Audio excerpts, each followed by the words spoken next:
ದಯವಿಟ್ಟು 8ನೇ ತರಗತಿ ವಿದ್ಯಾರ್ಥಿಗಳು ವೇದಿಕೆ ಬರಬೇಕು. ದಯವಿಟ್ಟು ಎಲ್ಲರೂ ಕುಂತ್ಕೋಬೇಕು. ಇನ್ನು ನೃತ್ಯ ಕಾರ್ಯಕ್ರಮ ಇದೆ. ಪಂಪಪತಿ ಇಂಗ್ಲಿ ಅವರು ಒಂದು ಸುಂದರ ಹಾಡನ್ನು ಹಾಡ್ತಿದ್ದಾರೆ. ಅವರ ಹಾಡನ್ನು ಕೇಳಿದ್ರೆ ಗೊತ್ತಾಗುತ್ತದೆ ಹಾಡಿನಲ್ಲಿ ಎಷ್ಟು ವಿಶೇಷತೆ ಅಂತ. ಎಲ್ಲರೂ ಕುಂತ್ಕೋಬೇಕು. ದಯವಿಟ್ಟು ಇನ್ನೂ ಕಾರ್ಯಕ್ರಮ ಇದೆ. ಇನ್ನೂ ನಿಮ್ಮ ಮಕ್ಕಳ ನೃತ್ಯ ಕಾರ್ಯಕ್ರಮ ಇದೆ. ದಯವಿಟ್ಟು ಹಾಗೂ ನಮ್ಮ ಆಡಳಿತ ಮಂಡಳಿಯ ಎಲ್ಲ ಗುರು ಹಿರಿಯರಿಗೂ ಸ್ನೇಹಿತರಿಗೆ ಎಲ್ಲರಿಗೂ ಕೂಡ ನಮಸ್ಕರಿಸುತ್ತಾ, ಭಗೀರಥ ಉಪ್ಪಾರ್ ಸಮಾಜದ ಶ್ರೀ ವಿ ಜಂಪಣ್ಣ ಕನ್ನಡ ಹಿರಿಯ ಪ್ರಾಥಮಿಕ ಶಾಲೆಯ ಎಲ್ಲ ವಿದ್ಯಾರ್ಥಿಗಳಿಗೂ ಕೂಡ ತುಂಬ ಹೃದಯದ ವಂದನೆಯನ್ನು ಹೇಳ್ತಾ, ವೇದಿಕೆ ಮೇಲಿರುವಂಥ ನಮ್ಮ ರಮಣ್ಣವರು, ವಾಸುದೇವ ಅಣ್ಣರು, ದೇವಪ್ಪ ಮಾಸ್ಟರು, ನಮ್ಮ ಗೋವಿಂದಪ್ಪವರು, ನಮ್ಮ ಹೆಡ್ ಮಾಸ್ಟರ್ ಆದಂತಹ ನಮ್ಮ ಸುರೇಶ್ ಅಣ್ಣನವರು ಎಲ್ಲರಿಗೂ ಕೂಡ ತುಂಬ ಹೃದಯದ ಸ್ವಾಗತವನ್ನು ಕೊಡ್ತಾ ಇದ್ದೇವೆ. ಅದೇ ರೀತಿಯಾಗಿ ರಾಘವೇಂದ್ರ ಮಾಸ್ಟರ್, ನಮ್ಮ ಬಸವರಾಜ್ ಬಡಿಗೇರ್ ಸರ್ ಎಲ್ಲರೂ ಕೂಡ ಇಲ್ಲಿ ಎಷ್ಟು ಶ್ರಮಪಟ್ಟು ಕೆಲಸ ಮಾಡಿದಾರೆ ಅಂತ ಗೊತ್ತಾಗುತ್ತೆ. ಯಾಕಂದ್ರೆ ಮೊನ್ನೆ 3 ದಿನ ಕಾರ್ಯಕ್ರಮ ಮಾಡಿದ್ರು, ಎಷ್ಟು ಅಚ್ಚುಕಟ್ಟಾಗಿ ಮಾಡಿದ್ರು ಅಂದ್ರೆ ನಿಜವಾಗ್ಲೂ ನಮ್ಮ ಮಗ ಕೂಡ ಇದೇ ಸ್ಕೂಲ್ನಲ್ಲಿ ಓದಿರೋದು, ಪುರುಷೋತ್ತಮ ಇಂಗಳಿಗೆ ಅಂತ.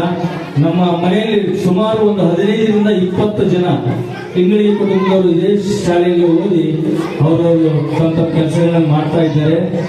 ಇನ್ನು ಈ ಶಾಲೆ ಹೇಳ್ಬೇಕಂದ್ರೆ ದೇಶಕ್ಕೆ ಯೋಧ, ನಾಡಿಗೆ ರೈತ, ಬಾಳಿಗೆ ಗುರು ಒಬ್ಬ ತಾನೇ ಎನ್ನುವ ಹಾಗೆ ಇಲ್ಲೆಲ್ಲ ಇರುವಂತ ಶಿಕ್ಷಕರು ಅಚ್ಚುಕಟ್ಟಿನವರು ಅವ್ರದೇ ಆದಂತ ಒಂದು ಕೆಲಸವನ್ನು ಅವರವರು ಅಳವಡಿಸಿಕೊಂಡು ತಮ್ಮ ಮಕ್ಕಳಿಗೆ ಬಹಳ ಪ್ರೀತಿಯಿಂದ ಇಲ್ಲಿ ಸ್ವಂತ ತಮ್ಮ ಮಕ್ಕಳಂತೆ ಒಂದು ವಿದ್ಯಾಭ್ಯಾಸ ಕೊಡ್ತಾ ಇದ್ದಾರೆ. ಆಮೇಲೆ ನೀವು ನೋಡ್ಬೋದು, ಹೊರಗಡೆ ಹೋದ್ರೆ 30,000 40,000 ರೂಪಾಯಿ ಡೊನೇಷನ್ ಇಲ್ಲದೆ ಯಾವ ಸ್ಕೂಲು ಇಲ್ಲ ಗೊತ್ತಾ. 20,000 ರೂಪಾಯಿ ಮೇಲೆ ಡೊನೇಷನ್ ಇದಾವೆ ಎಲ್ಲ ಸ್ಕೂಲ್ಗಳಲ್ಲಿ. ಆದ್ರೆ ನಮ್ಮ ಟ್ರಸ್ಟಿನ ಒಂದು ಸ್ಕೂಲಲ್ಲಿ ಇರೋದು ಬರೀ 6,000 ರೂಪಾಯಿ ಡೊನೇಷನ್, ನೆಕ್ಸ್ಟ್ ಇಯರ್ 3,500 ರೂಪಾಯಿ ಫೀಸ್. ಅಂದ್ರೆ ಇಲ್ಲಿ ಶಿಕ್ಷಣಕ್ಕೂ ಕೂಡ ಕಮ್ಮಿ ಇಲ್ಲ, ಕೊರತೆ ಇಲ್ಲ. ಆದ್ರೂ ಇಲ್ಲಿ ಎಲ್ಲ ಊರಲ್ಲಿಂದ ನಾವು ನೋಡ್ತಾ ಇದ್ವಿ, ಬಹಳಷ್ಟು ಜನ ಅಡ್ಮಿಷನ್ 76 ನಮ್ಮ ಸರ್ ಹೇಳಿದ್ರು, ಹೆಡ್ ಮಾಸ್ಟರ್ ಹೇಳಿದ್ರು 76 ಅಡ್ಮಿಷನ್ ಎಕ್ಸ್ಟ್ರಾ ಬಂದಿದ್ದಾವೆ ಸರ್ ಓದೋದ್ರಿಂದ ಅಂದ್ರು.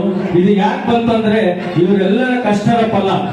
ಈ ಕಷ್ಟಪಟ್ಟಾಗ ಮಾತ್ರ ಅದರಿಂದ ಫಲ ಇದ್ದೇ ಇರುತ್ತೆ. ಗುರುಗಳು ಯಾವ ರೀತಿ ವಿದ್ಯಾಭ್ಯಾಸ ಕೊಟ್ಟಿದ್ದಾರೆ ಅಂತ ಗೊತ್ತಾಗುತ್ತೆ. ಇನ್ನೂ ಹೆಚ್ಚೆಚ್ಚು ತಾವುಗಳು ಎಲ್ಲ ವಿದ್ಯಾರ್ಥಿಗಳು ಬರುವಲ್ಲಿ ಪಾಲಕರು ಕೂಡ ಒಂದು ತಮ್ಮ ಮುಖಾಂತರ ಹೇಳಿ ಈ ಒಂದು ಸ್ಕೂಲಿಗೆ ಅಡ್ಮಿಷನ್ ಮಾಡಿಸ್ರಿ ದಯಮಾಡಿ. ಯಾಕಂದ್ರೆ ಎಲ್ಲರೂ ಇದರ ಸದುಪಯೋಗ ಪಡಿಸಿಕೊಳ್ಳಿ ಅಂತ ಈ ಮೂಲಕ ಹೇಳ್ತಾ, ಒಳಿತು ಮಾಡು ಮನುಷ್ಯ ನೀ ಇರೋದು 3 ದಿವಸ ಎನ್ನುವಂತ ಹಾಡು ಹಾಡ್ತೇನೆ. ದೇಶಕ್ಕೆ ಯೋಧ, ನಾಡಿಗೆ ರೈತ, ಬಾಳಿಗೆ ಗುರು ಒಬ್ಬ ತಾನೇ, ಅಕ್ಷರ ಕಲಿಸೋ ಅಜ್ಞಾನ ಅಳಿಸೋ ಅವನು ಅನ್ನದಾತಾನೆ.